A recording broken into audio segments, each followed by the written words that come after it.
¿Qué tal amigos? Muy buenas tardes. Bienvenidos a nuestro webinar sobre la importancia estratégica del microbioma del suelo. Soy Andrés Fava, director comercial de México y Centroamérica en Asfer Global, y es un honor darles la bienvenida a este evento tan significativo. Este webinar no sería posible y quiero agradecer la colaboración de dos socios claves. Capaciagro, reconocido por su excelencia en la producción de webinars educativos, y Agristar, nuestro distribuidor autorizado en México. Agradezco su compromiso con la promoción del conocimiento en el ámbito agrícola. Hoy nos sumergimos en un fascinante viaje hacia la comprensión profunda del microbioma del suelo y su impacto directo en la salud de nuestras plantas y, en última instancia, en la calidad de nuestros cultivos.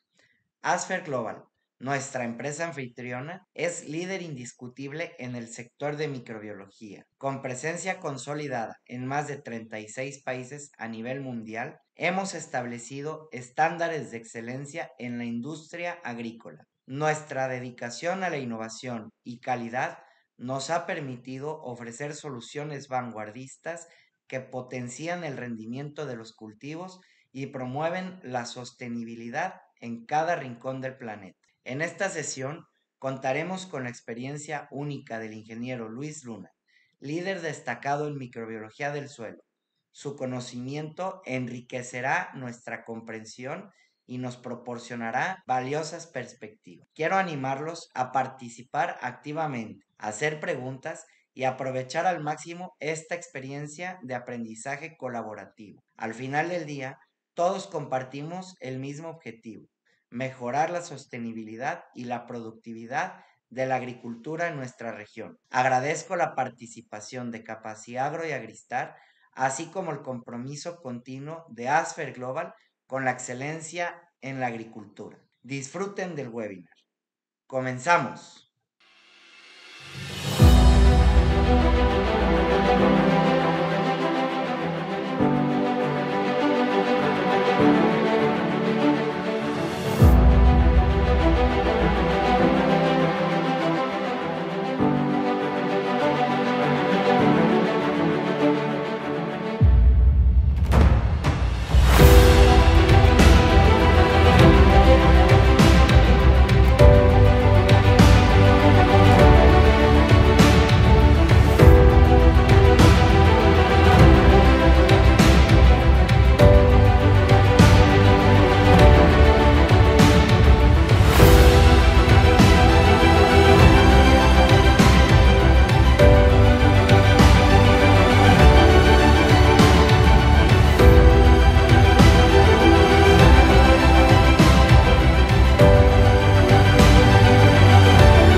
Capaciagro invita al quinto Congreso de Vid y Nogal.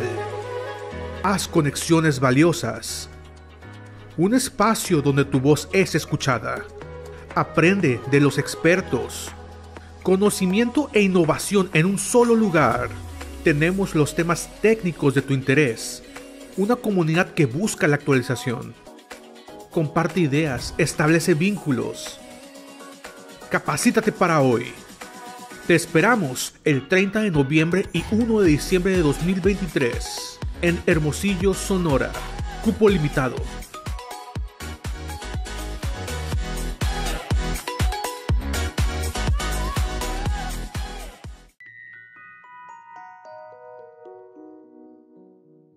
Demos la bienvenida al ingeniero Luis Antonio Luna Andrade, de Asfer Global. Su trayectoria profesional se ha enfocado en la nutrición vegetal, Ha laborado para diferentes empresas nacionales y transnacionales líderes en su ramo. Fungió como representante de ventas en Aguascalientes, San Luis Potosí, Zacatecas y el Bajío. Tiene experiencia en el diseño y desarrollo de líneas de nutrición orgánica y el uso de biofertilizantes, bioestimulantes y productos de biocontrol. Tiene experiencia en el diseño y desarrollo de líneas de nutrición orgánica y el uso de biofertilizantes, bioestimulantes y productos de biocontrol. Él participa con esta conferencia. ¿Qué tal? Muy buenas tardes a todos. Es un gusto estar aquí presente nuevamente en un webinar de Capaciagro. Agradezco la oportunidad que nos dan tanto a mí como a mi empresa Asfer Global para poder compartir con ustedes experiencias y el conocimiento que se ha adquirido a través de estos años. Hoy vamos a hablar de un tema importante, el tema de microorganismos en la agricultura. Es un tema que ahonda muchísima información. Nos vamos a centrar en microorganismos solubilizadores de fósforo, que es un tema que también actualmente está en boga. Y bueno, pues espero que disfruten la sesión, esperando que se retroalimenten, enriquezcan su conocimiento y al final de la plática pues podamos compartir dudas y comentarios. Como mencionan, la introducción, la importancia estratégica del microbioma del suelo en la agricultura actual será el tema de hoy. Esta es la agenda. Hablaremos, como les comento, sobre microorganismos solubilizadores de fósforo, que es el tema en el cual estaremos ahondando más. Hablaremos un poco también de generalidades de los microorganismos, formas de actuar, mecanismos directos e indirectos, etcétera, pero más enfocado hacia este tema de biocontrol y solubilización de fósforo. Para ello, pues tenemos que hacer un breve repaso de lo que es el fósforo, los factores que determinan su limitación, los microorganismos en la agricultura, cómo se está contemplando su clasificación y su estudio al día de hoy, bacterias benéficas solubilizadoras de fósforo, ese ya será un segmento derivado de la introducción de microorganismos, y al final pues compartiré algunos ensayos que he hecho tanto en Jalisco como en Michoacán, tanto el año pasado como en este año, en ensayos tanto en aguacate como en frambuesa. Bien, el fósforo. El fósforo, pues ya muchos sabemos que es un elemento esencial para el crecimiento y desarrollo de las plantas. Está considerado como un macroelemento. El fósforo básicamente lo podemos dividir en 5 puntos fundamentales en su participación dentro de los cultivos. Uno es la fotosíntesis, 2, el transporte de nutrientes, la síntesis y descomposición de glucósidos, la síntesis de proteínas, pero principalmente es transmisor de energía. Si yo tuviera que traducir a una sola palabra lo que es el fósforo dentro de la planta, sería eso, ¿no? Energía. Para ahondar en el tema del fósforo, hay que irnos a su punto base, que viene siendo la tabla periódica de los elementos. ¿Dónde lo encontramos? En el grupo 15. Aquí en coloración verde significa que es un elemento no metal, y al igual que en el grupo 15, también 15 es un número atómico. Se abrevia con la letra P, y esta letra pues en los siguientes slides pues la veremos mucho, porque a partir de ahí derivan sus estructuras químicas. El fósforo es un elemento vital para todos los seres vivos. Está presente tanto en el ADN como en el ARN, que son moléculas que almacenan información genética de todos los organismos. Vemos aquí en el ADN que el fósforo se encuentra en el esqueleto de desoxirribosa fosfato. ¿Cómo se encuentra? En forma de fosfato. Y el fosfato básicamente es una estructura donde al centro se encuentra el fósforo, rodeado de 4 oxígenos. Y esta es la forma más común que encontramos el fósforo en los organismos vivos.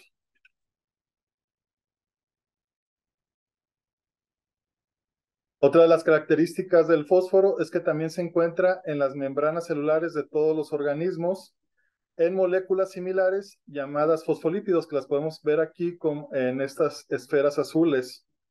Estos fosfolípidos, correspondientes también al mismo grupo fosfato que veíamos en el slide anterior, pues están denominadas así por la gran contenido de fósforo dentro de su composición. Otra también de las características del fósforo es que se encuentra en esta molécula, que es la que todos los organismos vivos usamos como medio o como moneda energética para la obtención de energía, que viene siendo el ATP.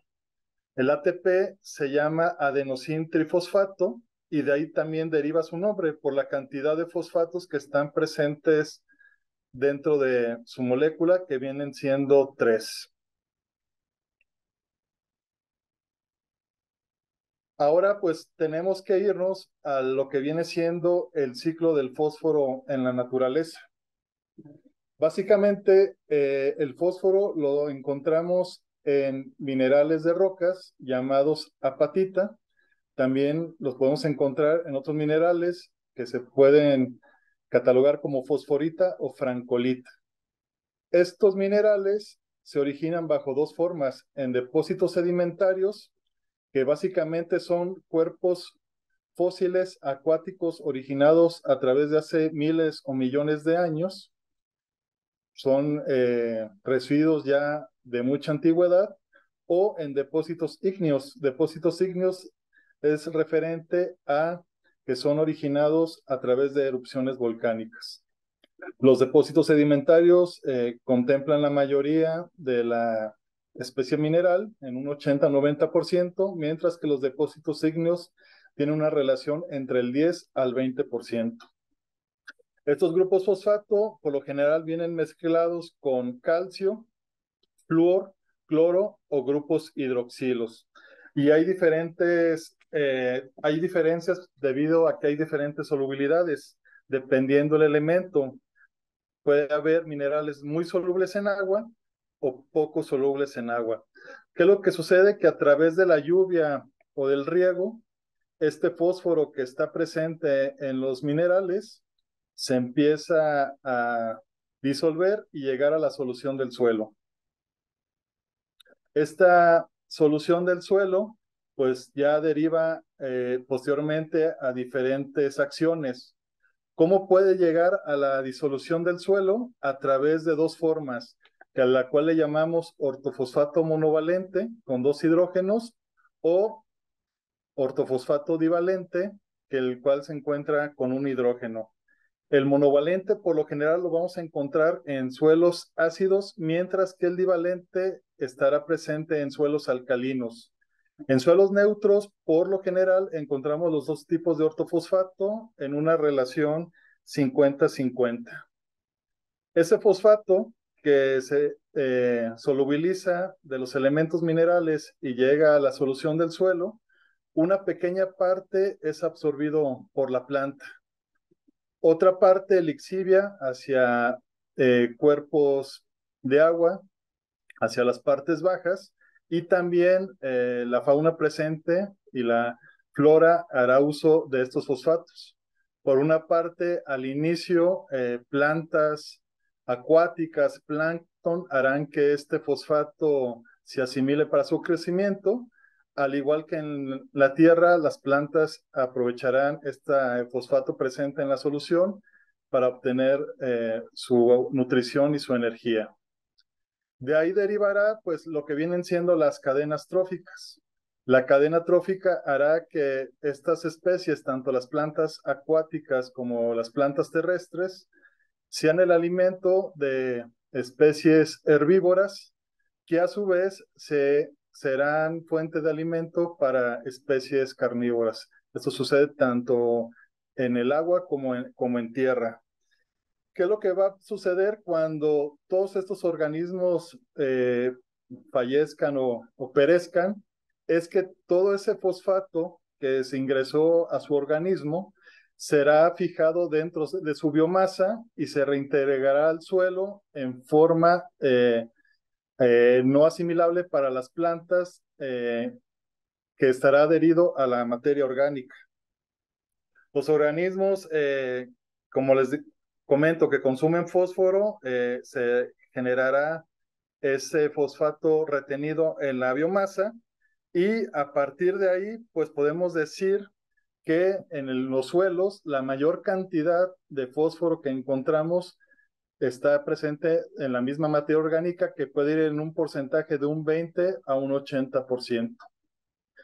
Esto generará, pues una vez que perezcan el detritus, y se originará nuevamente la cadena. Por una parte, el agua disolviendo el fosfato, las plantas y las plantas acuáticas absorbiéndolo, y la cadena trófica haciendo su función de alimentación de las especies. ¿Qué es lo que sucede? Que conforme esto se va dando, y el fosfato, a través de aplicaciones de fertilizantes tradicionales y la misma cadena evolutiva o la cadena del tiempo, hará que mucho de este fosfato se empiece nuevamente a adherir o a precipitar al suelo del fondo marino, y este a su vez empezará nuevamente a fosilizar. Llevará muchos miles o millones de años, muchas generaciones humanas, para nuevamente formar las formaciones minerales, que darán pie nuevamente a la generación de nuevas rocas. Por eso se dice que el fosfato, o el fósforo en su caso, es un elemento no renovable.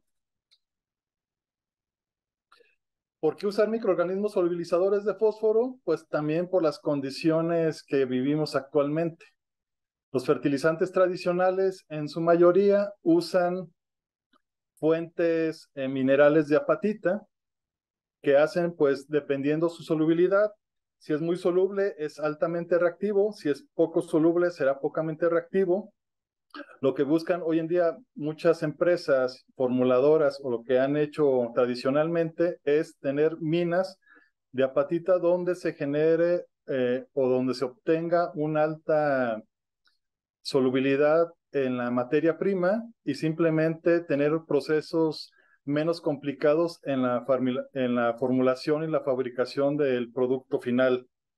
La industria entonces busca minerales de fosfato altamente solubles, poco reactivos, altamente reactivos, perdón, altamente solubles, ya que los poco reactivos pues tienen que hacer uso de algunos ácidos, como el ácido nítrico, el ácido fosfórico, para generar esa solubilidad, y obviamente el costo incrementará conforme las condiciones no lo ameriten. Esta es otra de la problemática que actualmente existe el día de hoy, que prácticamente en Marruecos se concentra la gran cantidad de materia prima de fósforo altamente asimilable para la fabricación de fertilizantes agrícolas. Los países más grandes del mundo, que viene siendo Canadá y Rusia, concentran las mayores reservas, pero con fuentes poco solubles, contaminadas tanto en Canadá con cadmio como en Rusia con uranio. Las fuentes más puras y más solubles, como les comento, están en Marruecos, pero pues como ustedes saben, estos problemas derivan pues también a problemas o a factores geopolíticos que en algún momento pueden determinar el costo de los fertilizantes. Aquí vemos en la pantalla una tabla que en el 2011 se hablaba que existía una reserva de 65,000 millones de toneladas métricas. Se cree que para el 2100 esa reserva baje a 44,000, pero conforme avance el tiempo, Marruecos tendrá mucho mayor concentración de la materia. Estamos hablando que para 2011 representaba un 76%, para el 2100 representará un 88%. Otra de las características que también es muy conocida, incluso esta imagen en la literatura acerca del fósforo se ve comúnmente cuando buscamos información referente es la retención en base al tipo de suelo. Si es un suelo ácido, como lo podemos apreciar en toda esta coloración roja, la retención será muy alta. sobre todo en suelos ácidos, donde se genera esta condición de manera más contundente. En suelos alcalinos, la retención va de moderada a alta y deriva básicamente bajo este concepto que también es muy conocido en literatura. Esta tabla también se aprecia bastante, que conforme el pH tiende a ser más ácido o más alcalino, esta disponibilidad del fósforo se verá más afectada. Sobre pH 3 a pH 4, el fósforo será bloqueado debido a la asociación con el hierro. Entre pH 5 y pH 6, el fósforo será bloqueado debido a la asociación con aluminio. En este punto, entre pH 6 y pH 7, la área de disponibilidad optimizada de fósforo será la mejor. Estaremos hablando de que la biodisponibilidad será mucho mayor respecto a otro tipo de pH. Y a partir de pH 7 hacia pH 9, el fósforo bloqueado será derivado de la asociación tanto de calcio como de aluminio, perdón, de magnesio.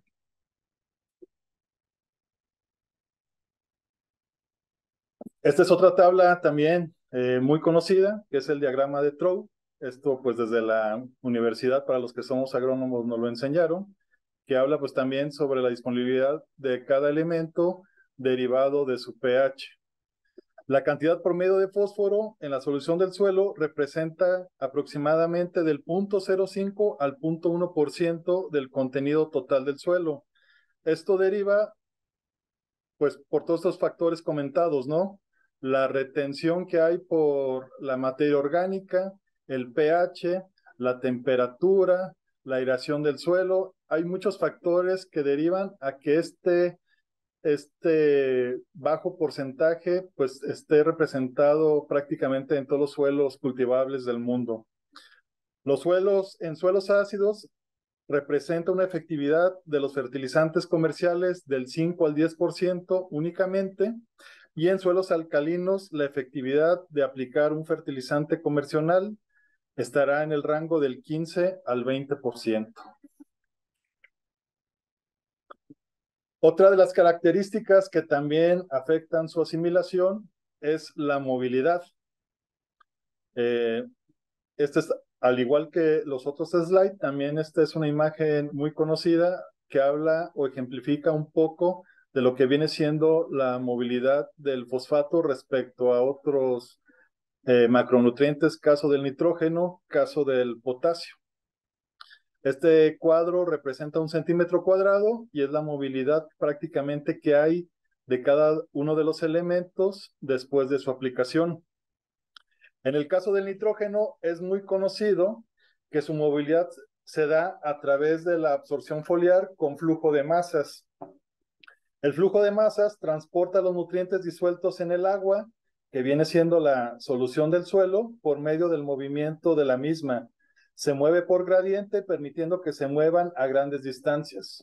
Si pudiéramos monitorear un nitrato, lo aplicamos hoy y volvemos después de cierto tiempo, es probable que ese nitrato pues ya está presente en un cuerpo acuífero, ¿no? En algún río o en el mar. Caso contrario al fósforo, que el mecanismo es totalmente diferente. El mecanismo por el cual se mueve o se absorbe foliarmente es a través de la difusión.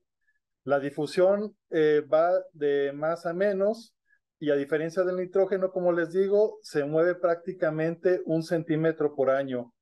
La difusión de nutrientes a través de gradientes de concentración en la solución del suelo es un proceso donde irá de más a menos en partes donde más lo requiera.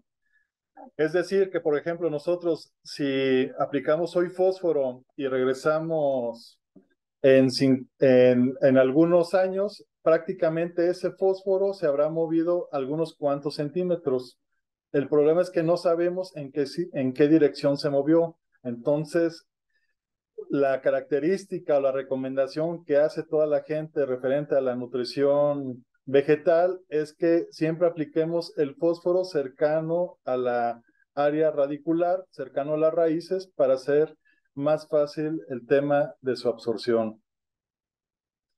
Entonces, bajo esta premisa, bajo este segmento, podemos decir que el fósforo prácticamente el 93% de su absorción foliar se hará a través de procesos de difusión, mientras que el nitrógeno lo hace a través del flujo de masas casi al 80%. Bajo estas características, por eso es recomendable dividir o hacer fracciones en la nutrición, en el fertirriego, en la aplicación de fertilizantes al suelo de nitrógeno, mientras que en el fósforo, pues básicamente algunos autores, pues lo que recomiendan es hacerlo en la aplicación o en un par de aplicaciones al inicio del cultivo, derivado de su poca movilidad.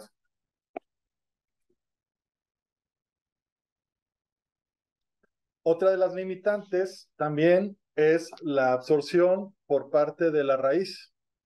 A comparación de otros elementos, como el calcio o el magnesio, que se duplica la distancia de absorción respecto al fósforo, también tiene otros elementos que incluso la pueden triplicar, caso del potasio o el sodio. Entonces, en ese sentido, la raíz está más adaptada a absorber otros elementos y el fósforo pues tendrá que estar presente en esa zona donde la raíz pueda acceder a él.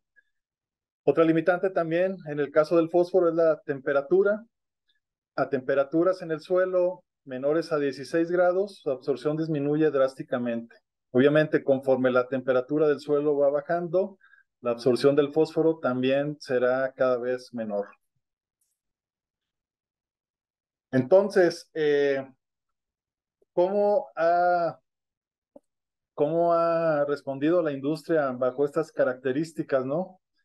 Donde tenemos limitantes en el fósforo, donde tenemos fertilizantes más costosos, donde el problema también en cuanto a presupuestos, condiciones climáticas nos afectan año con año, pues la ciencia ha vuelto a las bases. ¿Cuáles son las bases? Pues nuevamente ver hacia lo que viene siendo la relación, no solo planta y suelo, como nos lo enseñaron en la universidad, sino hacer esta relación planta, suelos, microorganismos. Y para esto, pues es simplemente entender nuevamente el hecho de cómo los ecosistemas que actualmente tenemos en el planeta pueden sobrevivir, pueden generar mayor biomasa que cualquier cultivo agrícola, dependiendo en la región que estemos, a través de esta interacción que surge entre las propiedades del suelo, la cantidad de microorganismos presentes y endémicos que están en él, y esto a través de un ecosistema cerrado donde estos nutrientes se reciclan a través del intemperismo y a través de la interacción con microorganismos, las plantas lo asimilan, hacen que pues sea un punto en el que la industria haya vuelto a ver estas características y hoy en día el uso de biofertilizantes, no solo por el incremento de fertilizantes convencionales, esté más en boga, derivado al estudio que en los últimos años ha generado toda esta revolución, por así llamarlo, que ha generado los biofertilizantes, ¿no? Tanto conforme vamos analizando y teniendo más precisión en estudios de metabolómica, de metagenómica y algunas más o derivadas como la quimiotaxis, pues entendemos más a detalle qué hacen estos microorganismos y cómo pueden servirnos para nosotros a través de aplicaciones que ayuden a solubilizar fósforo, a fijar nitrógeno, a temas de biocontrol, etcétera. Un punto característico de ejemplificar esto, pues, es el bosque caducifolio. El bosque caducifolio, al igual que los pastizales, son ecosistemas donde más hay variedad de microorganismos y que va en conjunto a su comportamiento derivado del tipo de estación que se tenga o la parte del año en la que se esté presente, frío, calor, lluvias o secas. Esta interacción de la planta con los microorganismos, pues irá dando toda esta sobrevivencia, reproducción y mantenimiento de la flora tal y como la conocemos en cada uno de los ecosistemas presentes. Se dice que en un metro cuadrado de suelo hay más de 10,000 especies microbianas y que hay más de 100 a 1,000 especies de invertebrados. Algo que también comentan muchos autores, que en un puñado de tierra es probable que haya más microorganismos que habitantes en el planeta. Hoy los biofertilizantes no se menciona o su forma de nombrarlos ha cambiado. La forma en la cual la academia ha definido el concepto general es por sus siglas en inglés, los PGPM, o su traducción al español como microorganismos promotores de crecimiento vegetal. En este caso, se derivan dos clasificaciones. Uno, las PGPR, que vienen siendo las rizobacterias promotoras del crecimiento vegetal, y por otra parte, los PGPF, que son los hongos promotores del crecimiento vegetal. Para cumplir estas características de PGPM, ya sea como rizobacterias o como hongos, deben cumplir estas características.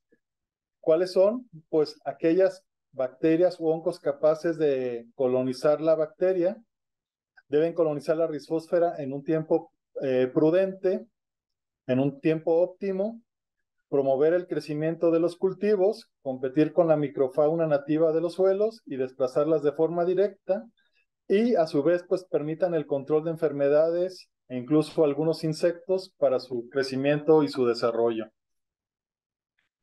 ¿Dónde encontramos estos microorganismos promotores del crecimiento vegetal? Pues en la rizósfera. ¿Y qué es la rizósfera?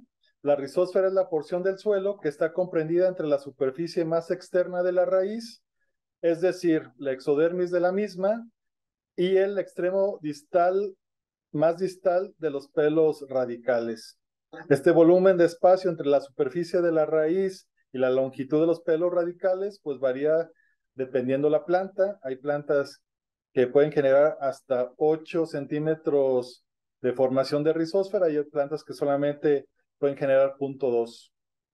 Entonces, para esto, otras fuentes de estudio es el efecto rizoplano, que es la superficie de las mismas raíces donde muchas bacterias tienen interacción con esta parte. Hoy en día se tiene más estudiado el efecto de la rizósfera que del mismo rizoplano. Todavía hay controversia de lo que ocurre dentro del rizoplano, pero podemos encontrar literatura que abunde más sobre la relación de los microorganismos con la rizósfera. La interacción de estos microorganismos con las raíces genera el efecto rizosférico. Y el efecto rizosférico, como aquí está señalado, es determinado por el número de la actividad de los microorganismos o el nivel de exudado de las raíces en el suelo, en la rizósfera y del suelo no rizosférico. Básicamente podríamos decir que está determinado bajo la actividad o el número de microorganismos o la cantidad de exudados radiculares que se está presentando en ese instante. Entonces, los exudados normalmente vienen con una alta concentración de fotoasimilados, es decir, compuestos carbonados que serán utilizados por los microorganismos para su crecimiento y su desarrollo. Van a ser metabolizados para una obtención de compuestos y excretos carbonados y la obtención de energía.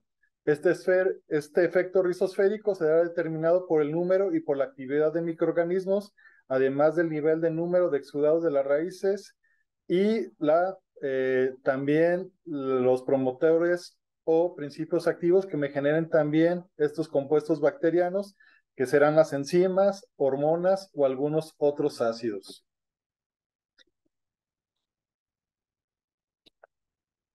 Como podemos ver aquí, por ejemplo, este es una raíz. Aquí se observan algunos pelos radicales. La raíz está exudando estos ácidos que pueden ser orgánicos u orgánicos y genera la atracción de los microorganismos. Dentro de la rizósfera habrá mayor concentración de microorganismos que fuera de la rizósfera, pero en menor cantidad de especies. Aquí hay más cantidad, mayor número de microorganismos, menor número de especies, mientras que fuera de la rizósfera hay mayor cantidad de microorganismos, menor cantidad, pero con mayor número de especies. Cuando la planta genera su fotosíntesis, todos estos compuestos carbonatados o compuestos transformados en azúcar, la planta pues es inteligente, la naturaleza es sabia, ¿no? Y sabe distribuir perfectamente, hacer repartición de la generación de estos fotoasimilados o compuestos derivados de la fotosíntesis. El 50% se irán a la parte aérea de la planta. De ese 50%, el 90% será usado para su crecimiento y un 10% para su respiración. El otro 50% se va a la raíz. De ese 50%, la mitad será utilizado para generar biomasa en la misma raíz y el otro 50% está previsto que se genere como exudados radiculares. Es decir, que toda la obtención de fotosimilados que genera la planta a partir del proceso de fotosíntesis, en un rango del 25%, la planta lo exudará, generando esta expulsión de ácidos orgánicos o inorgánicos para la interacción o el mutualismo que va a haber con todos estos microorganismos presentes en la rizósfera. ¿Cuáles son estos mecanismos que me generan los promotores del crecimiento, microorganismos promotores del crecimiento vegetal? Pues hoy en día podemos derivarlo a dos tipos de mecanismos. Los mecanismos directos, que se derivan no solamente en temas de nutrición. Un biofertilizante no solamente lo tenemos que ver como un producto que me va a solubilizar fósforo, me va a fijar nitrógeno, sino todo este grupo de beneficios que me genera a nivel de macrobioestimulación, tanto en nutrición, tanto en protección, derivado de estrés tanto biótico como abiótico.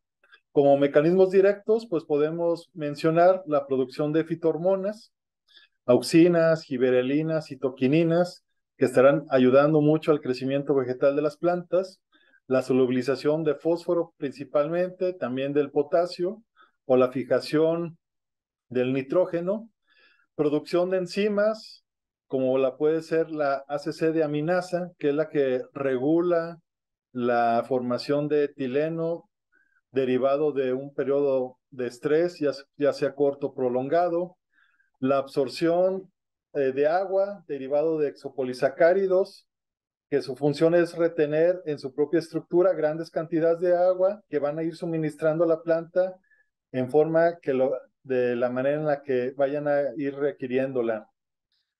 También en temas de mecanismos indirectos, pues tenemos la competencia por espacio y nutrientes, reducir enfermedades por el simple hecho de desplazamiento, por la convivencia que se está generando ahí en la rizósfera.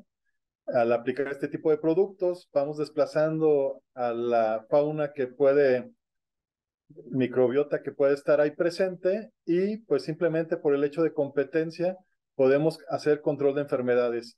A su vez, toda esta secreción y formación de metabolitos secundarios que están produciendo tanto los hongos como las bacterias harán una producción de antibióticos naturales, la producción de enzimas y péptidos, que su función será la de degradar paredes celulares de agentes patógenos, la producción de compuestos orgánicos volátiles, que afectarán estructuras morfológicas y metabolismos también de agentes patógenos, la producción de sideróforos, que aquí cumplen una doble función.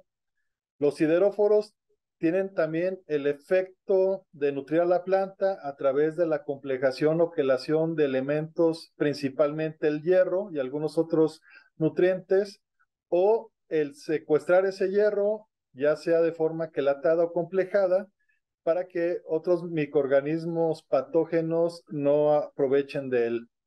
La planta por sí sola puede producir sideróforos. Sin embargo, una estimulación a través de la aplicación de microorganismos promotores del crecimiento vegetal harán que estos microorganismos generen sideróforos con complejos más grandes que son mucho más estables, caso como la ferrioxamina tipo B, que se produce a partir de bacterias, rizobacterias promotoras del crecimiento vegetal. Hacer formas más estables y más grandes, por una parte, limitará la alimentación de los fitopatógenos y por otra parte, hará más efectiva la nutrición quelando elementos como el hierro o algunos otros microelementos o cationes. De esta manera, la planta dejará de producir sus propios sideróforos, que son de estructuras más simples, menos estables, como puede ser el citrato de fierro. Estos fitosideróforos, pues no se estarán estimulando de manera normal por parte de la planta, haciendo que las bacterias lo produzcan y la planta tenga mucho más energía, pues para producir otras tipos de señalizaciones que se verán reflejadas en su biomasa, en la formación de raíz o en la formación tanto de mecanismos de metabolismo primario o de metabolismo secundario. También los microorganismos como tal generarán procesos de resistencia sistémica inducida que también inducen a defensas del metabolismo secundario. También generarán temas de osmoprotección, que puede ser, como ya lo mencionamos, la producción de exopolisacáridos, compuestos que secretan las bacterias para la formación también, ser promotores de la formación de prolina o algunos otros carbohidratos de bajo peso molecular. En el caso de los sideróforos también es importante mencionar que en el caso del hierro, pues también siempre lo pasan, o la mayor cantidad de las veces lo pasan en un estado oxidado o reducido. Eso hará que también la planta lo absorba de mejor manera y estaremos eficientando no solamente la solubilización de fósforo, la fijación de nitrógeno de manera directa, sino que de manera directa, quelatando algunos otros elementos, la planta estará mejor abastecida de esta cantidad nutrimental que requiere. Entonces, bajo estos mecanismos, tanto directos o indirectos, enfocados ahora hacia la solubilización de fósforo, pues hoy en día se conocen básicamente este tipo de conceptos en el cual estas bacterias solubilizadoras o estos hongos solubilizadores de fósforo ayudarán a la planta para tener mayor cantidad de fósforo en su biomasa. Uno es la asimilación del fósforo desde el líquido, la producción de ácidos orgánicos o la quelación de cationes unidos al fósforo, la producción de ácidos inorgánicos, la liberación de hidrogeniones solos o acompañados de amonio, la producción de exopolisacáridos, la producción de nitrógeno de amonio, la producción de ácido sulfúrico, la producción de enzimas que vamos a ver más adelante, que es algo también muy importante, fitasas y fosfatasas, que liberan ese fósforo de la materia orgánica para ponerlo disponible en la solución del suelo, y la producción de ácido carbónico por respiración. Entonces, dentro de los microorganismos solubilizadores de fósforo, hay más estudio hoy en día de las bacterias. Hay un mundo por el cual todavía falta mucho que descubrir. Hoy en día se entiende que solamente tenemos detectados el 3% de los microorganismos presentes en el planeta para uso agrícola. Nos falta mucho conocimiento, pero de lo que tenemos hoy en día, estas son las principales bacterias que podemos encontrar como solubilizadoras de fósforo. Incluso encontramos algunas otras que son más conocidas por su fijación de nitrógeno, como la Rizobacter o Agrobacterium. Pero de las conocidas, las más estudiadas y las que más tienen capacidad de solubilizar fósforo es el género Bacillus y es el género Pseudomonas. En el caso de los hongos no hay tanto conocimiento aún, son pocas las especies que se les reconoce esa capacidad de solubilizar fósforo, teniendo más protagonismo el Penicillium y el Aspergillus. El género Bacillus, ya entrando al tema de las rizobacterias solubilizadoras de fósforo, es uno de los géneros más estudiados respecto a esta propiedad. Se plantea como su principal mecanismo la solubilización de fósforo a través de la excreción al medio de ácidos orgánicos, los cuales pueden liberar más rápido el fósforo que está atrapado o asociado con algún otro elemento, complejando o quelatando cationes unidos a este, liberándolo de la solución. Dentro del género Bacillus, también la academia indica que el género Bacillus megatherium es de las bacterias que más tienen esta propiedad de solubilizar fosfatos a través de estas características que vienen siendo la secreción de diferentes tipos de ácido generando complejos. El género Bacillus, como sabemos, es una bacteria gram positiva. Otro eh, otro tipo de conocimiento que también es muy fácil de encontrar en la literatura es el tema de los mecanismos directos. Entonces, como lo hemos mencionado, el género Bacillus ayuda mucho al tema de la solubilización de fosfatos derivado de la secreción de diferentes tipos de ácidos, que más adelante vamos a detallar este tema. La producción de hormonas del crecimiento vegetal, principalmente auxinas, produce las tres, pero en mayor cantidad de auxinas. La fijación biológica del nitrógeno, no en la medida que solubiliza fosfato, pero también tiene esta capacidad. La producción de sideróforos, que ya lo vimos, que nos pueden tanto ayudar a temas de biocontrol como a temas de nutrición con la quelación de hierro y otros elementos.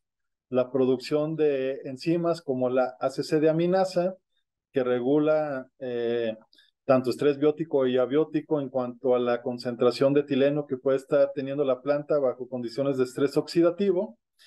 Y pues también una de las ventajas en temas de biotecnología en la formación de este tipo de productos a base de bacillus es que forma también unas estructuras llamadas endosporas. Estas endosporas precisamente son estructuras de resistencia que pueden tener hasta pueden resistir hasta altas temperaturas.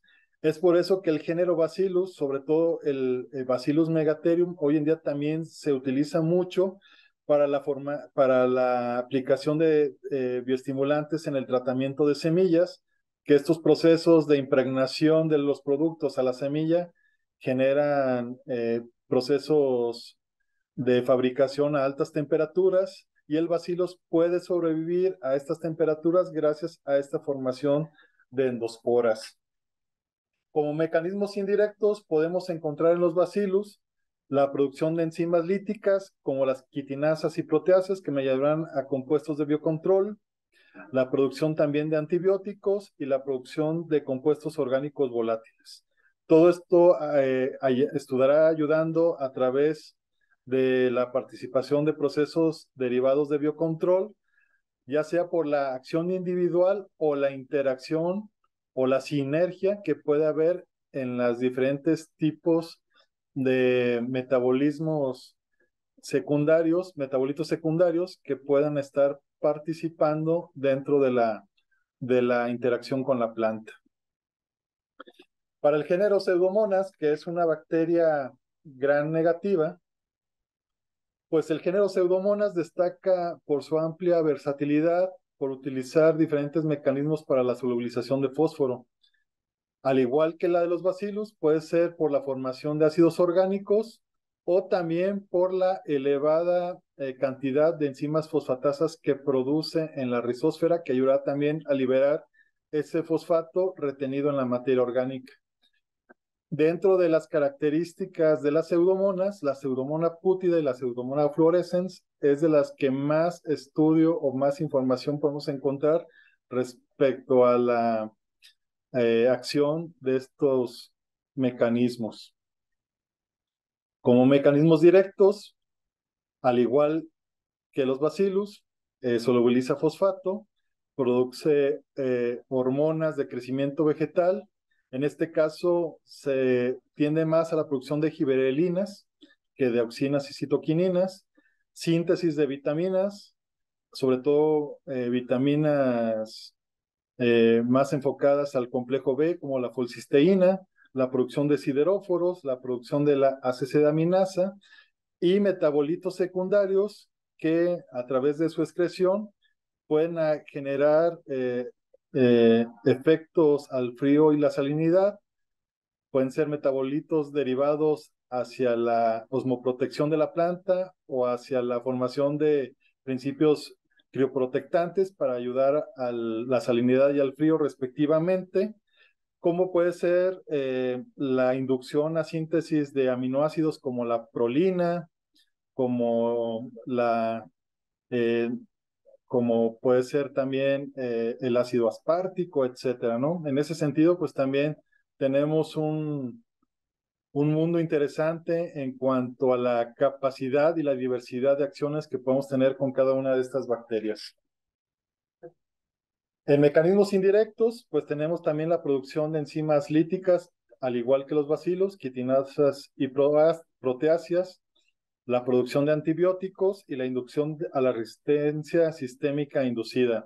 Es básicamente, como sabemos todos, ¿no? La resistencia sistémica inducida es cuando el órgano o el agente fitopatógeno está infectando la planta no está tan adaptada al reconocimiento rápido de la infección y este tipo de compuestos, de este tipo de metabolitos hará que los microorganismos alerten a la planta, le digan, hey, despierta, porque nos están atacando, ¿no?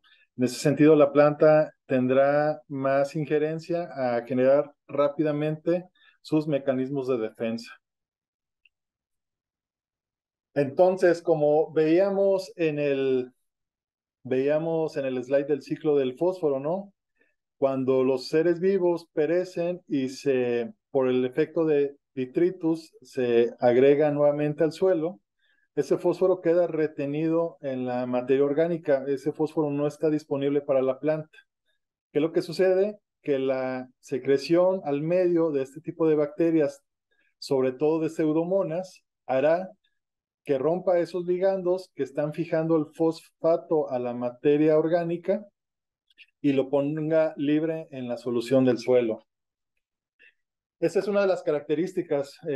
Básicamente, la solubilización de fósforo la podemos dividir en dos: la producción de enzimas, fosfatasas o fitasas, y la promoción de exudados radiculares, ya sea derivado de la misma planta o de la que están generando los microorganismos. Entonces, la producción de enzimas fosfatasas se deriva ya sea en la producción de fosfatasas alcalinas, como el nombre lo indica, en suelos alcalinos, producidas solamente por bacterias en medio alcalino. Es importante por eso mantener o conservar o fomentar una importante adición de bacterias solubilizadoras de fósforo en suelos con tendencia alcalina, porque solamente las bacterias podrán generar este tipo de enzimas fosfatasas que estarán liberando al fosfato de la materia orgánica. Las fosfatasas ácidas son producidas tanto por plantas, por hongos y por bacterias, y al igual como el nombre lo indica, esto se produce en suelos ácidos. En suelos ácidos, derivado de los tres tipos de especies, harán mayor formación de fosfatasas. En suelos alcalinos, por eso es importante pues mantener o aplicar este tipo de productos que ayuden a que estas bacterias empiecen a desdoblar y a poner de forma insoluble a soluble estos compuestos de fosfato. Otra de las características es la producción de tipos orgánicos, de ácidos orgánicos o inorgánicos que se producen en el medio.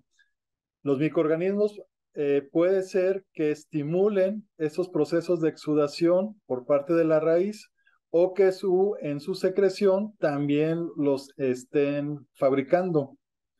¿Qué va a pasar con este tipo de ácidos? Pues nos ayudan a actuar bajo 3 mecanismos. Si yo fertilizo, ya sea con MAP, con DAP, con alguna otra fuente de fosfato, ese fosfato estará disponible en la solución del suelo, derivado de los factores que estén interfiriendo en él, pero tiene el riesgo que rápidamente interactúe con otros elementos que también están presentes en la solución del suelo. En este caso ejemplifico con el calcio. El fosfato se une con el calcio generando agregados de fácil lixiviación que para la planta ya no pueden ser asimilables. Este tipo de ácidos, ya sea orgánicos o inorgánicos, ayudan a generar una complejación o una quelación, ya sea derivado del tipo de ácido en cuestión, ya sea ácido cítrico formando un citrato, un ácido málico formando un malato, un ácido acético formando un acetato, donde por una parte dejamos libre el fosfato en la solución del suelo para que la planta lo pueda asimilar de mejor forma, y por otra parte también ya teniendo quelado o complejado este calcio, también esté disponible y no interactúe generando agregados no asimilables para la planta y que se puedan lixiviar.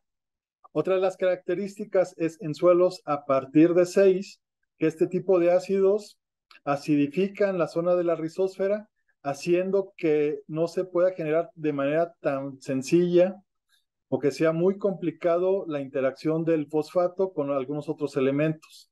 De esta manera, el fosfato estará más libre en la solución del suelo y lo tendremos de manera más disponible. Y otra de las características es un efecto químico llamado reducción, donde se produce un intercambio. En este caso, el calcio ya se intercambia por compuestos o por hidrogeniones a través de bombas de protones, donde unado a este hidrogenión, el fosfato pues sigue libre en la solución del suelo. ¿Qué ácidos orgánicos nos ayudan a que estén presentes en la rizósfera y sean producidos y asociados a la solubilización de fosfatos? Pues hay diferentes tipos, ¿no? Aquí vemos en la tabla cómo la especie Bacillus genera ácido cítrico, málico, suquínico, fumárico, tartárico, glucónico yzetaglucónico. Y así con cada especie podemos ver qué tipo de ácido pueden llegar a excretar, ¿no? Derivado de su residuo metabólico. En este caso, las bacterias género Bacillus y género Pseudomonas producen más tipo de ácidos que algunos hongos como el Aspergillus o algunas otras bacterias como el Azospirillum. El Azospirillum tiene mayor capacidad de fijar nitrógeno que de solubilizar fósforo. Entonces, siendo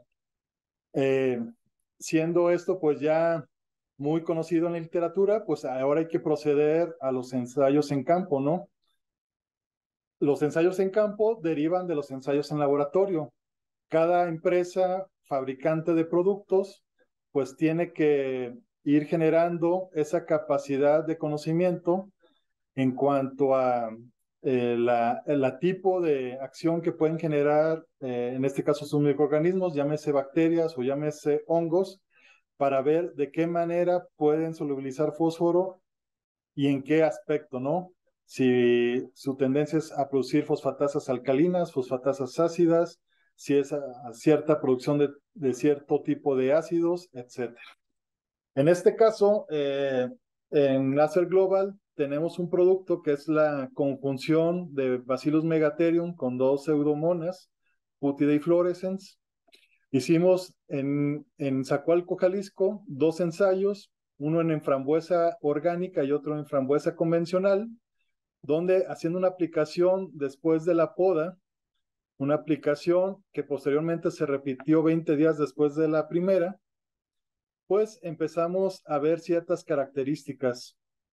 Mandamos análisis de extracto de pasta al laboratorio y empezamos a ver esta tendencia, ¿no? ¿Cómo se puede incrementar la cantidad de fosfatos en la solución del suelo conforme se van generando las aplicaciones convencionales de fertilizante? Incluso tanto para el tratamiento como para el testigo, estábamos muy por encima de lo que recomienda el laboratorio y conforme se fueron pasando las semanas, este incremento de fosfato en partes por millón, pues se fue incrementando de manera muy alta, ¿no? ¿Cuál era la diferencia cuando veíamos el tema de la cantidad de fósforo en hoja? Que el tratamiento, pues, aunque estaba presente en forma idónea en cuanto a la concentración en hoja, pues estaba también cercano a una posible deficiencia, mientras que el producto, o más bien el tratamiento con el producto de Bacillus pseudomonas fue incrementando la cantidad de fósforo conforme fueron pasando las semanas. Después de la tercera aplicación, prácticamente se duplicaba el contenido de fósforo en hoja respecto al testigo. Cabe mencionar que en este ensayo de producción convencional hicimos una reducción de la fertilización total en un 20%. El análisis de las bacterias fitobenéficas después, antes de la primera aplicación y posterior a la tercera aplicación, pues es también contundente en cuanto a la cantidad de bacillus y pseudomonas que había. El testigo prácticamente se mantiene a la misma concentración, mientras que el tratamiento se multiplicó por 100 su cantidad presente en el suelo. El mismo ensayo lo hicimos para la misma variedad de adelita, pero ahora en producción orgánica. La única diferencia respecto a la convencional, que en este caso la reducción de la fertilización orgánica, en este caso los hidrolizados, ya sean vegetales o de origen animal, se redujeron al 15%.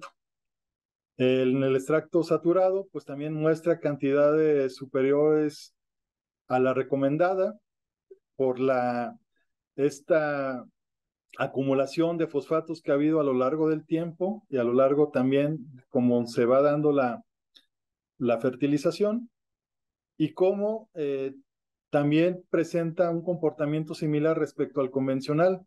Incluso aquí el orgánico, que es más complicado, derivado que solamente dependemos de las fuentes de roca fosfórica que están presentes en los hidrolizados, pues llegó a un punto en el que estaba por debajo del nivel de suficiencia o estaba muy cercano a ese nivel de suficiencia. Por otra parte, el tratamiento con las bacterias ayudó a que la concentración de fósforo estuviera pues mucho más alta, ¿no?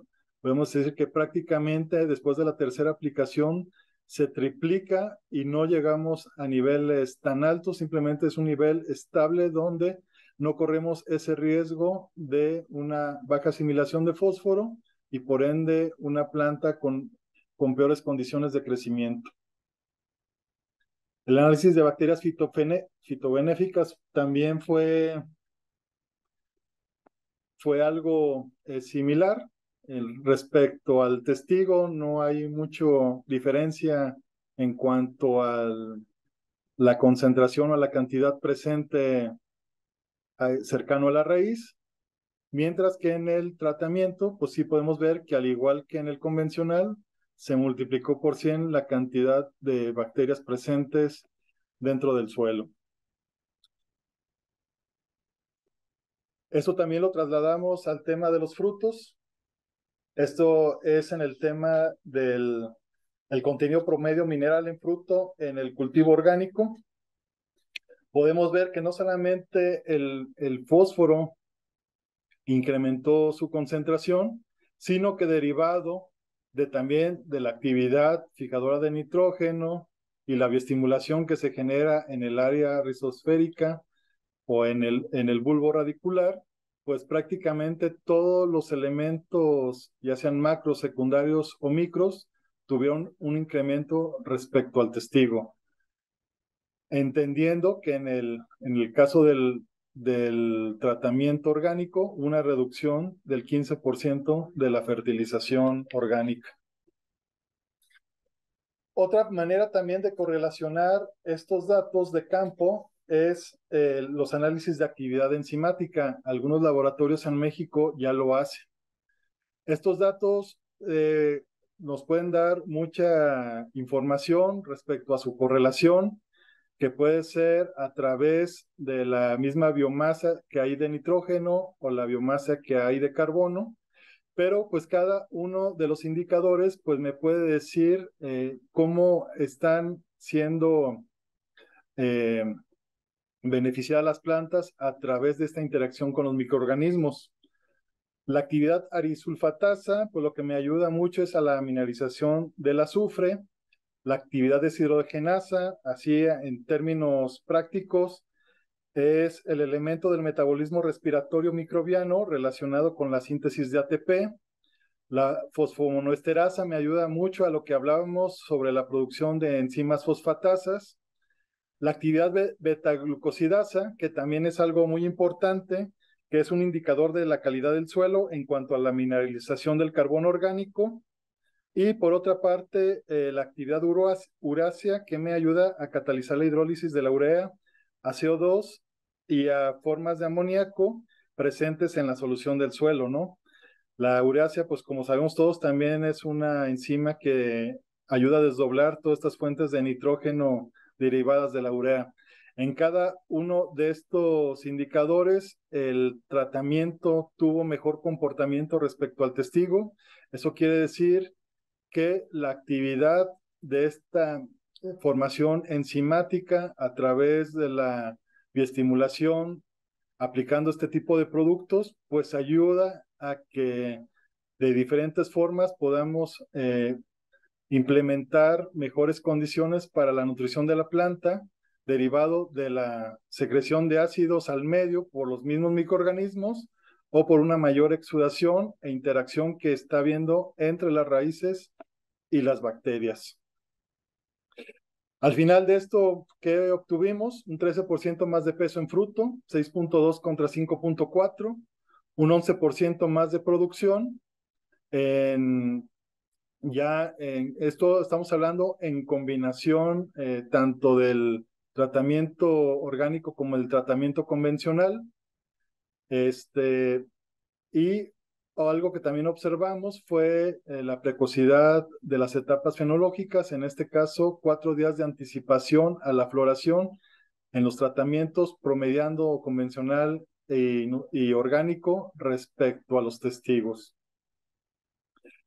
También bajo esta metodología hicimos el ensayo en aguacate. Este ensayo fue en la variedad Hass en Santana Cirosto, municipio de Uruapan. Fueron también ahí 2 aplicaciones en época de lluvias. Algo similar a lo que se apreciaba con la frambuesa. El fosfato muy alto en los estudios de extracto saturado, arriba de lo recomendado. Pero la diferencia también fue significativa al momento de evaluar las hojas.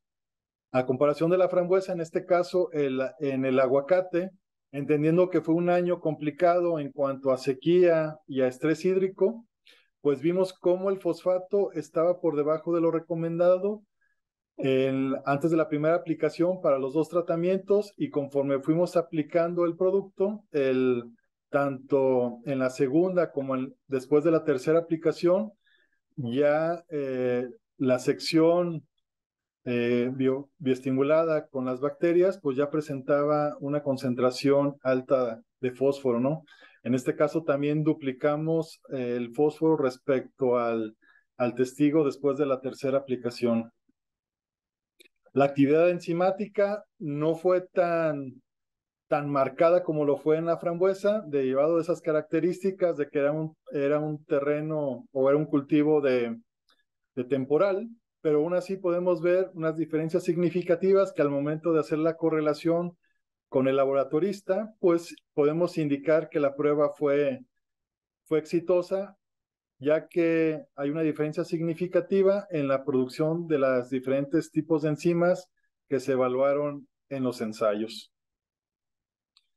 El rendimiento para este ensayo, pues fue al final un fruto con un promedio mucho mayor, una diferencia del 21.7% respecto al tratamiento, 272 gramos contra 213.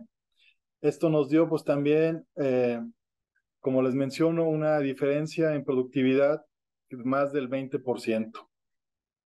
Entonces, como conclusiones, los consorcios bacteriados usados como biofertilizantes incrementan el contenido mineral de los cultivos, son una alternativa muy eficiente como bioestimulante y pueden hacer un efecto complementario para nuestros programas de nutrición.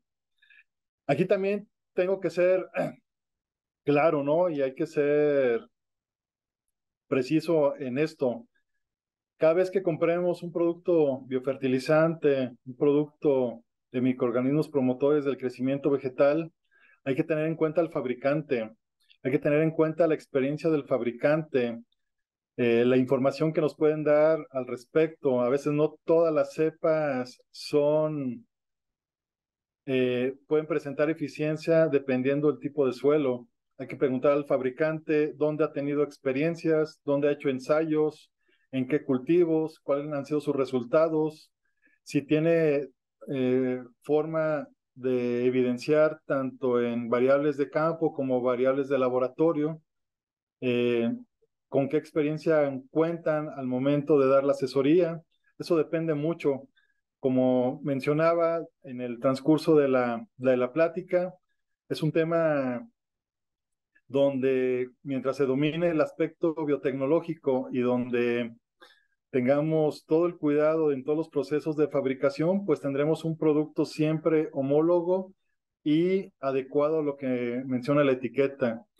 Hoy en día, después del periodo o época donde subieron abruptamente los fertilizantes, que fue durante la pandemia, donde los fertilizantes fosfatados incluso incrementaron en más de 250% su costo, pasaron a diciembre de 2020 de un costo de $440 la tonelada a más de 1,000.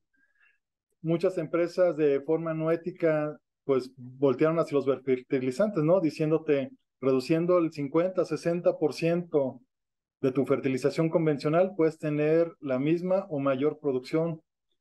Simplemente por aplicar 6 litros de un producto que no conocemos, de un producto que no sabemos si trae agua bendita, si trae residuos de lombricomposta, de lombricultura.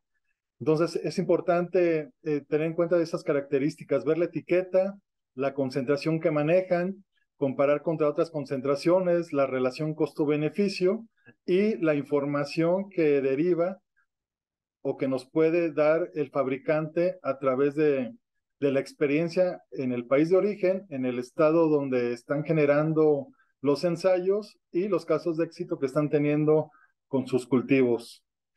Al día de hoy, pues muchas empresas siguen manejando la misma fórmula, reduce tu fertilización a la mitad y obtén los mismos resultados o incluso mejor, y esto no es así, ¿no? Hay que hacer un estudio consciente de cómo tenemos el suelo, hay que estar conscientes de que para que los microorganismos funcionen hay que tenerlos en las condiciones óptimas para su desarrollo y su crecimiento, suelos bien aireados, aplicando fuentes de materia orgánica, ácidos húmicos, ácidos fúlvicos, ácidos carboxílicos, algunos otros complejos de carbohidratos, como pueden ser extractos de algas, aminoácidos. que ayuden a que la multiplicación de los microorganismos se empiece a dar. Hay que tener en cuenta también el tipo de suelo, si es arcilloso, si es arenoso, alcalino, ácido, qué tanta retención de fósforo podemos tener, el tipo de cultivo, cuando sean las condiciones de fijar nitrógeno, bajo qué aspectos podemos irlo evaluando. Es un sinfín de variables que hay que tener en cuenta, ¿no? Y por eso les hago la invitación de que si hay que usar estos productos, hagámoslo de manera directa con el fabricante, hacer un protocolo al inicio de tal vez potencializar mi fertilización sin reducirla y al siguiente año irla reduciendo al 15 o al 20%, tal y como lo hicimos nosotros en las pruebas que les acabamos de mostrar, y así pues tener mejores resultados y que al final pues no tengan esa sensación de insatisfacción donde invirtieron bastante en los productos biofertilizantes y al final no vieron el efecto que ustedes hubieran querido. Pues por mi parte eso es todo. Agradezco mucho su atención y quedo atento a dudas y comentarios. Muchas gracias. Muchísimas gracias, estimado Luis, por su charla, una charla muy buena, la verdad. Efectivamente, tenemos varias preguntas, las cuales se las voy a mencionar a continuación para agilizar en su respuesta de forma ordenada. Jorge Gómez dice, con el uso de estos microorganismos, ¿recomiendas realizar un análisis de suelo antes de incorporarlos? Lo mejor sí sería para saber hasta qué punto podemos tener retenido el fósforo en el suelo. Habría que ver otras características también y en base a eso, con base a eso, puedes determinar junto con el fabricante o con el asesor al que esté comprando el producto si es el primer año el que aplica, se mantiene la fertilización convencional para potencializarla o podemos ya incluso tomar la decisión de reducirla a un porcentaje bajo que puede ir entre un 10 a un 15%. Pero entre mayor información tengamos, pues eso nos dará mayor facultad de tomar nuestras decisiones. Claro. Jorge también pregunta, ¿cuánto tiempo después recomiendas hacer otro análisis de suelo en la misma parcela para ver las diferencias? Pues la recomendación es hacerlo ciclo a ciclo. Incluso los laboratorios para el tema de análisis enzimático nos recomiendan hacerlo así, pero el tema del análisis enzimático es mucho más costoso que el del extracto saturado o el de bacterias o hongos, ¿no? Ver la población. Eh, Conforme avance la ciencia, tal vez más adelante este tipo de análisis sean más económicos, pero por el momento tener referencia en cuanto a extracto saturado y microorganismos presentes, pues nos ayudarán mucho a tomar en cuenta qué decisión tomar. Yo me he topado con casos, por ejemplo, donde el productor usó un tricoderma, le gustó mucho, vio que controló algunas enfermedades y lleva 5 o 6 años aplicando tricoderma. Mandamos a hacer estudios de microbiológicos del suelo y resulta que el tricoderma está por las nubes y el resto de los microorganismos en una cantidad muy baja, sabiendo que el tricoderma es un microorganismo agresivo, por así decirlo, ¿no? Gandaya, donde le gusta ocupar rápidamente el espacio. Entonces, hay que ir equilibrando, hay que ir definiendo nuestro manejo integrado en cuanto a la selección del material y para que pues también entre más dinámica y mayor diversidad de microorganismos del suelo, esta sinergia se dé a mayor medida. Hablamos hoy de las bacterias, algunas empresas en algún momento les hablarán de los hongos, de las micorrizas, que es algo también importante para el tema de asimilación de elementos, ¿no? En este caso, pues yo recomiendo mucho la aplicación de este tipo de consorcios bacterianos con endomicorrizas, que pues también ayudan mucho a esa expansión radicular y absorción de fósforo. Muchísimas gracias. Benjamín Picado Leighton, ¿la aplicación de bajo de plástico tiene alguna afectación para estos microorganismos? No, no, como les mencionaba, tanto Bacillus como Pseudomonas en menor medida forman estas endosporas que tienen esa capacidad de mantenerse bajo incluso situaciones de cubierta plástica. En ese sentido también, en donde se hizo el ensayo, las temperaturas son altas en época de estiaje y primavera, pero no a un punto en que puedan poner en riesgo la vida de nuestras bacterias. Jaime Ramírez Ortiz. ¿La aplicación de estos microorganismos debe ser en suelo húmedo o en suelo seco? No, de preferencia húmedo. En cultivos como la frambuesa, en el resultado que les mostramos, pues no hay tanto problema porque es un cultivo con riego. En el caso del aguacate, como les mencionaba, la aplicación fue en época de lluvias. La aplicación fue ahí entre agosto y septiembre, donde la humedad del suelo estaba más adaptada para la aplicación de los productos. En ese sentido, si no hay humedad, la raíz entra en un estado de estrés hídrico que repercutirá en un estrés oxidativo y la liberación de exudados pues se verá en menor medida, ¿no? En ese sentido puede haber eficiencia en suelo seco, la puede haber, pero no tan buena como en un suelo húmedo. Pedro Meneses Meneses. ¿Cuál es la temperatura máxima a la que sobreviven estos microorganismos? Pues no hay respuesta para definir una cifra concreta, ¿no? Esto dependerá de muchos factores, y no solamente la temperatura, sino otros factores que también conviven con el suelo. Pero obviamente podemos decir que en cualquier suelo, en cualquier estado del país, llámese cultivos de Mexicali a más de 50 grados, o cultivos de la Sierra de Puebla, o de partes altas de Zacatecas, San Luis en invierno, los microorganismos van a estar funcionando. Tal vez no en la medida que puedes estar en condiciones óptimas, pero de la misma manera estarán reproduciéndose y generando una buena injerencia hacia la nutrición de los cultivos, ya sea en temperaturas frías, temperaturas altas, trabajarán en mayor o en menor medida, pues eso dependerá de los factores que tengamos, pero el producto sigue, o los productos en este caso ya sea de mezcla de onco con bacterias o bacterias por sí solas, pueden funcionar. Excelente. Antelmo Gutiérrez Aragón. ¿Tiene alguna experiencia de aplicación de microorganismos fijadores de fósforo en caña de azúcar? En caña de azúcar, al menos personalmente no tengo esa experiencia, pero sí sé de casos, hay mucha literatura al respecto que, que hay no solamente de caña, sino de algunos otros cultivos extensivos como maíz, como trigo, como cebada. Muchas gracias. David Ramírez, con qué porcentaje de materia orgánica puede persistir estos microorganismos por más de un ciclo en el cultivo de aguacate de temporal? Pues ahí también, obviamente, entre más materia orgánica funcionarán mejor, pero estos productos, por ejemplo, los aplicamos en las zonas aguacateras de Ciudad Guzmán, suelos muy arenosos, con entre 0.5 y 1% de materia orgánica. El producto ha funcionado bien.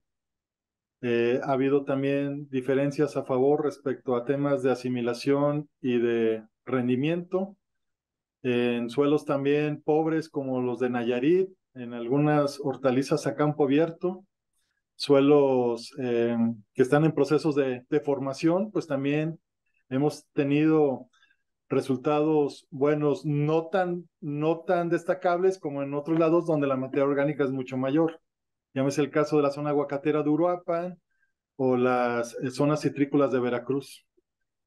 Pero en cierta medida, te digo, es gestionar, ¿no? No solamente aplicar un producto por aplicarlo, sino cómo a través de la combinación de algunos otros microorganismos podemos potencializar el efecto bioestimulante y de nutrición y también de biocontrol.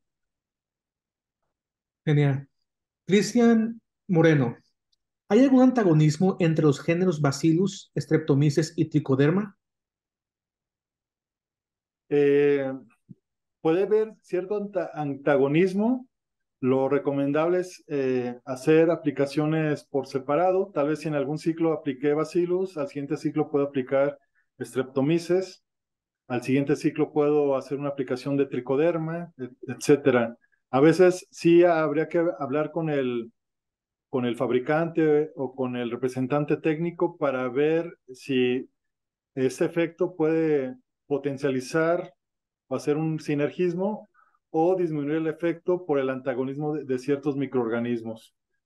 En el caso de Bacillus con Streptomyces, a lo que he visto, pues pueden convivir, no hay tanto problema. Con tricoderma sí no lo recomendaría, el tricoderma sería aplicarlo por separado. Muy bien. David Ramírez, ¿qué tanto puede afectar a estas bacterias la concentración de fertilizantes o una alta conductividad eléctrica? Puede afectar, pero tendrían que ser ya concentraciones muy altas. Hablamos de conductividades arriba de 4, de 5, que sí pudieran afectar la reproducción y la sobrevivencia de las mismas. Pero por lo general, bajo las conductividades que se fertilizan en la mayoría de los cultivos, no habría ningún problema. Eliseo Cruz, al realizar la desinfección del suelo con antibióticos, ¿a cuántos días después sugiere inocular los organismos benéficos? Lo recomendable es esperar por 3 semanas, entre 18 a 21 días sería lo ideal. Si aplicaste fungicidas, esperar 3 semanas para la aplicación de algunos hongos fitobenéficos. En el caso de algún antibiótico para el caso de las bacterias, igual incluso a ese tema se recomienda incluso hasta poderlo llevar a 4 semanas. Queda una última pregunta. Un segundo. Sí. En el norte hay temperaturas de hasta 52 grados centígrados. ¿Cuál es la temperatura máxima en la que operan estos consorcios? Como mencionaba en la otra pregunta, pues no hay una temperatura definida.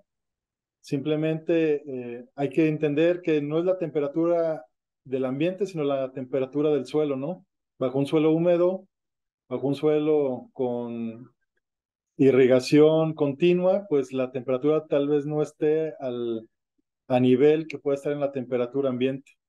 Pero lo mencionado, hemos hecho aplicaciones en Mexicali en diferentes tipos de cultivo, hortalizas, cilantro, y este tipo al menos de microorganismos que vienen siendo bacterias de la especie Bacillus y Pseudomonas, han trabajado y han generado una diferenciación. Muy bien, estimado Luis. Estas fueron todas las preguntas que hubo durante esta jornada. No sé si tenga algún mensaje de despedida o algo más que decirle a nuestra apreciable audiencia. Pues por mi parte sería todo. Algún contacto a través de la página de Acer Global, podemos, ya sea en las mismas redes sociales, podemos seguir consultando sus dudas, sus comentarios, y pues cualquier otro asunto relacionado, no solamente con los microorganismos que nosotros comercializamos, sino con algún otro, pues podemos darles orientación. Pues por mi parte agradezco mucho su tiempo, su presencia, y espero que esta plática haya sido de utilidad. Muchas gracias. Damos por terminada la conferencia de hoy. Agradecemos profundamente a todos por su asistencia, así como a nuestro ponente participante y a la empresa patrocinadora del evento.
Capaciagro invita al 5º Congreso de Vid y Nogal. Haz conexiones valiosas. Un espacio donde tu voz es escuchada. Aprende de los expertos. Conocimiento e innovación en un solo lugar. Tenemos los temas técnicos de tu interés. Una comunidad que busca la actualización. Comparte ideas, establece vínculos. Capacítate para hoy. Te esperamos el 30 de noviembre y 1 de diciembre de 2023 en Hermosillo, Sonora. Cupo limitado.